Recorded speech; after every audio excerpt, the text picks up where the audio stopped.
Hey everybody, I'm Joey Evans, and we are back with another edition of 3D printed upgrades. So I've got some really cool stuff. I've got one thing in here that I think really is a game changer for my game nights.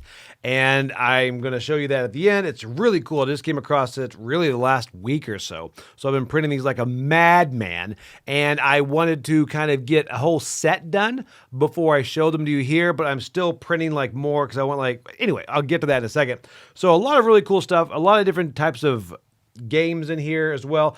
And I want to thank all of you for sending me ideas and things. So that is huge. Again, if you have anything that you want to print, you've designed something or you found something online, let me know because I would love to print different things. It's hard to check so many different sites on where to find things. So if you see something that you think looks really cool, whether you have the game or whether you don't, whether it's an old game or a new game, send it to me, joey@dicetower.com, or you can actually comment below. But a lot of you have sent a lot of things to me, and also you've asked questions as well. Again, I use a Bamboo P1S for all of these, but really I think all the ones that I've done today can be done on any printer. None of these use colors. I think one of them does, but most of them can be done on any printer. So also, you were asking, some people ask why, let's see what they asked. Let's see here. I've written them down. That's how prepared I am. They asked me to do only free STLs and not paid. Here's the thing. The majority of the ones I do are free, but I do look at some paid ones as well because I want to do them both. Because there are times that, the artist, if they need money to keep going, then I don't mind finding a paid STL and telling you about that. You can decide because a lot of times there's a paid option out there and a free option. So the free option's fine. Use the free STL. But if you're going to pay a bit more for an STL that you're going to use for paid, then definitely I want to know it works. I want to know how good it is. I want to know if it's worth that cost. Because a lot of times STLs are a lot cheaper than going on Etsy or somewhere and buying it yourself. So I want to give you both options. But I think most stuff today is free, except for one thing that would be very exciting. But yeah, so anyway, also you want to see my 3D printing space that I have there at my house. I'll show you that next time. I didn't get a chance to get some B-roll of this. So anyway, all right, let us get started on what I 3D printed recently. Okay, so I like to get the inserts out of the way because inserts are one of those things that people don't just love inserts. So this is for Timeline. Timeline is one of those games that I really enjoy. It's one of those that's been on my chopping block a lot because I'm like, I played it. But then I have new people in, they want to play something quick, and Timeline comes out, and it comes out again. And I even decided to keep all those timelines stacked up. They come in like this little tin square, as you probably know. A little bit of cards in these big tin squares. And they're kind of annoying. I started having all the timelines, started getting card lines, which are like you do sizes and things. So I love these, but the problem is they take up so much space. And I was about to get rid of them until I came across this. This is a timeline kind of new way to box it up. This right here holds all the instruction booklets, which pretty much is the same across timelines. But anyway, they hold, I think it's 5 different timelines in each of these. So I've actually got 2 of these printed that all my timelines will go in them, and then card lines, and maybe I think a timeline in another one. So that's just it. It takes, it really breaks it down into like 5 of those big boxes into one. And it looks good because a lot of times 3D printed boxes just, you don't know what it is, but this one has that cover on the front, so timeline shows through there. I will say, since I printed this, I think I printed like 2 or 3 weeks ago, I've played it 3 or 4 times, and I haven't touched it in like a year and a half. Now, granted, that was because I pulled it back out and I did this, but it was kind of nice to say, hey, let's run this back. Let's do this. And they're also divided, so you've got, I think there's one called Diversity, Inventions, Americana, all that. So all of them are in there. This is a great, easy print for you to do if you do have timeline. And like me, those boxes just annoy you because they're supposed to stack. They don't really stack. They kind of fall over or whatever. So anyway, timeline, check this out. That link is below too. Okay, so another one of my favorite games. Again, that's the thing. I don't like to print things just for new games, for older games. This right here is for Project Elite. Project Elite, I love that. It's like that run and gun type of game. But these right here just add that extra element of terrain. These are ships where you put the ships where you have the different points, or where they can be objectives or spawn points or whatever. And these will go on the map, and they just add that extra something to it. And again, these are support-free prints. These I just printed, but they are not painted yet, but they will be painted. And I talked to Camilla about kind of putting these maybe on a table or something to be plated east or west or whatever. This is really, it's an easy print, and check this out. This is pretty chunky. Chunky, is that a word? Chunky. So these are really nice. And again, the infill can be not a lot. So these right here, they don't take a lot of filament, but they look good.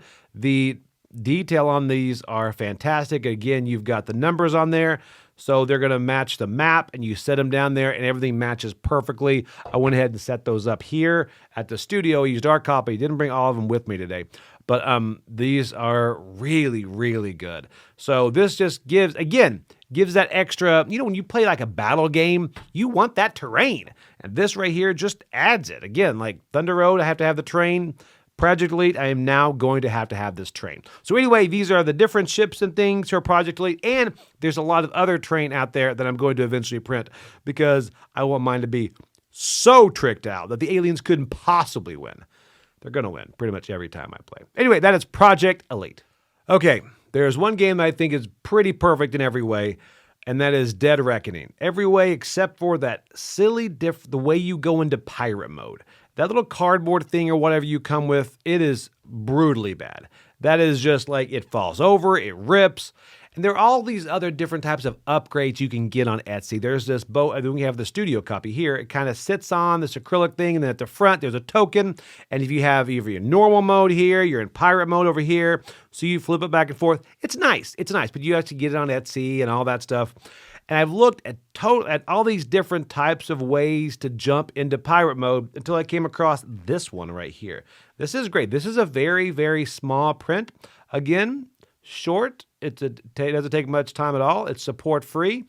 And these right here, once you go into pirate mode, it just slides in and then sits there. So you have that black sail. Very easy to tell from a distance. And what's nice is this actually sits in there. This rests on the actual kind of deck of the ship. And there's a notch in there that the sail in front of it kind of logs in there. So it kind of locks it in. And because of that, you can move it around. It doesn't fall out like the one that comes with it does easily. It also looks pretty good. And these are, again, very simple print. You can paint it. I don't know if I'll actually paint these or not. Actually, I'll probably give these to Camilla, so I don't know if she's going to paint them or not. But anyway, these are really, really good to just slide in there. Very simple. It still also fits in the box. So anyway, so that is the pirate mode for Dead Reckoning, which if you have not played Dead Reckoning, seriously, folks, let's talk about your gaming. Do you even game? I don't think you do. If you don't play Dead Reckoning, I don't think you game. You don't even game. You should just give up. You don't even game. I'm just kidding. Don't give up. Play Dead Reckoning. It's really good with these. Okay, I also like to put one dice tower into every one of these videos because we're called the Dice Tower. Actually, because I really love dice towers. But this one I'm pretty excited about because the same lady from Fate's End that designs my favorite dice towers, we've actually gotten her to design one for our Game Found coming up. So this is STL. It's not out yet, but just to show you guys, you can actually get this on our crowdfunding thing. Check this out. This is the Dice Tower Dice Tower. What? Yes, it actually looks like the Dice Tower because it's our logo, but it's also a dice tower. Yes, and check it out. Drop in there, and this is actually really, wow, it came flying out of that. But this looks really, really good. This I printed when I got the STL. I'm like, you know what? I'm going to try it. And I was so excited to bring this into work. And I was like, huh, Tom? Huh? And he gave me the harumph, which the harumph means I really approve of that. That is incredible. That's what that harumph. I speak Tom. But anyway, yeah, this is really cool. So this is the dice tower that is and it's also thick. It's very solid. And of course, you can print this any size you want to, big or small. So that's going to be in our Game Found. So feel free to check that out as well. So, all right. And then we've got one other cool thing I got to show you. Okay, before we get to the final kind of neat little thing here, I got to show you that I printed one of these. This is something that is not related, but this right here, you can put your USB cord in there. Check that out. Huh? And then it winds back up. Yeah, these little useful prints. I'm telling you, I try to find useful prints you can have, but this is probably one of the most useful I've used in a while. I know you people that are like handy, you probably have other things, but this, for control my USB cords, I love that. All right, so now let's talk about gaming. This right here, this is a kind of a hex system for gaming. There's so much I like about this. So pretty much I printed this piece first, and then you've got these different trays here. The trays come in, this is divided into 3. You can also get them divided into 2s. You can get them just by themselves. But what's awesome is you have magnets in there, and they just stick right on there, right? Obviously, you're not going to be holding like that. That would be very, very stupid. But just like in there. All right. But what's cool is there's a way, and he has a video on this. I'll probably link down below to the video and stuff. This is all free, by the way. This is, I mean, you have to buy the magnets, obviously. But all these STLs are free. And he shows you how to put the magnets in. Here's what's cool about this. This is not, you do not have to, because I was showing, I think, Camilla on this. And she's like, okay, so do you pause the print and put the magnet in there? And you don't on this, because that always kind of makes me nervous. But this one, you print it.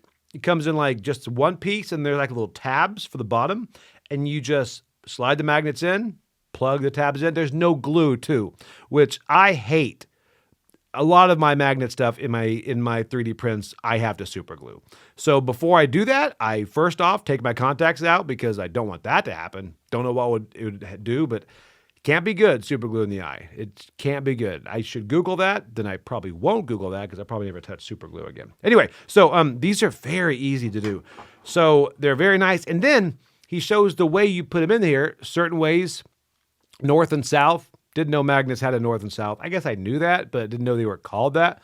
But they are called that. Anyway, so that way, if they're all the same way, these will kind of keep going out at really infinitely. You can put as many of these as you need, which is so cool because every game, that's the hardest thing about making these player trays is your game room will just get filled if all these player trays are used for like one game.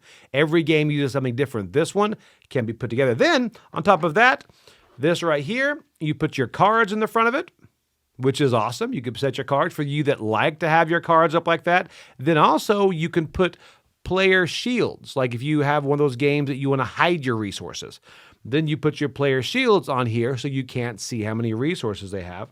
Then on top of that, this right here, you've got different square trays on there. And the square trays will, again, like normal, stick to the side. Then you can drop a dice tower on these square trays. So then you have got a dice tower right up against that, and the dice will just roll right in there. So again, there's all these different things that are being created by him and probably others at this point, but that you could add to this system. There's even one that has like different places you can put like decks of cards for like drawing cards if you want to have this in the center. And he also has like a Lazy Susan, which I have not printed yet. Probably will for the next one, but the Lazy Susan that goes in the middle with these hex trays, so you can kind of have those components. You can reach out and grab them right there in the center. So that right there is something I'm going to print next. Oh, also these do stack, so you can put everything together just like this. Here we go. And then everything will stack. 'Cause that's the big thing about these is storage.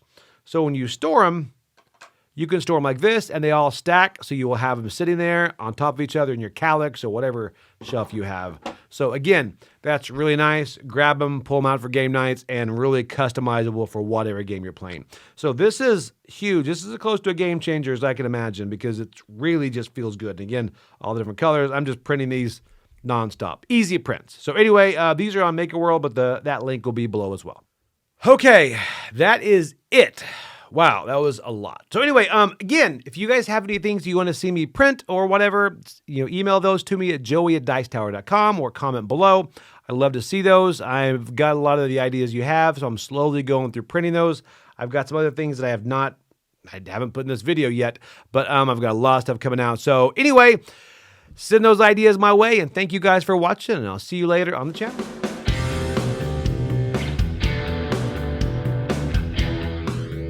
Hey folks, thanks for joining us for that video. If you haven't yet, like the video, subscribe to the channel, and hey, make sure you check out what's happening where I'll cover an app on an iOS or a Switch device and you can check it out along with me. Thanks very much. You've been watching The Dice Tower.